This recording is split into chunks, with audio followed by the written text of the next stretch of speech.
a big theatre. It was probably about well over 100 men and only about 3 women in the room, maybe 3 or 4, including myself and my assistant there. And they did their product launch, which was all very impressive, but very masculine. So almost like I say, like a bit like a Viagra advert, just fast cars and flames, and you know the top golfers, Tiger Woods, smashing a ball. I was waiting and waiting just to see where the women were going to be and how they were going to feature in the women's product, and it just didn't happen. So when it rolled around to question time about all the products and what we'd seen, I think I was like the second question I said, you know, where are the women in your product presentation? I'm not thought about in your marketing, and no products for the women that I have dedicated my life to coaching are even thought of to advertise or talk about in a meaningful way. And this is my life, and you've not even considered myself or my market. It was a bit of a goldfish moment for them, so they didn't really know too much what to say, but I did actually tweet about it and say I was very disappointed. I was excited to be invited along, but disappointed by the lack of just no women featured, really. Not even lack of, it's just no women featured at all in their product lineup. And from that tweet and sort of my raised concerns, the MD of Europe, David, did come out to see me and say, you're right, it's a bit of an oversight on our part. We are going to look into doing something to grow the women's game and actually represent it within our brand.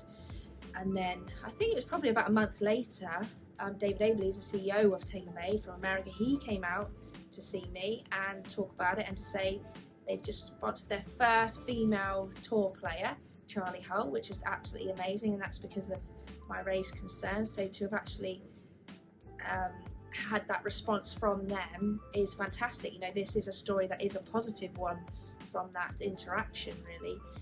They also set up a women's advisory board, which is made up of 13 women in the industry, in the golf industry, from all across Europe, and some of them are players, some of us like myself are coaches, but they work in the golf industry, and we get together and we talk about how we can market tailor-made product to women.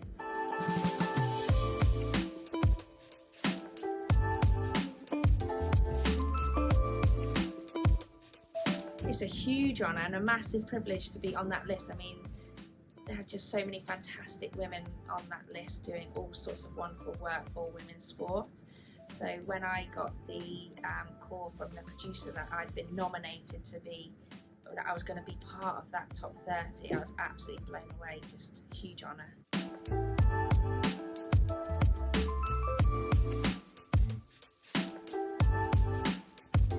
I would love it if they take it up, but it's having 3 girls is a huge driving factor for me. Most importantly, I'm giving them the choice of if they want to, it's accessible to them, because when they walk into our place, they know, they can see just from the amount of women around them and playing golf and participating, and the marketing we have here, that golf is a sport for them. Encouraging girls to have hobbies and sports and interests is so important. So it's making sure I'm doing what I can to show that golf is a sport for them.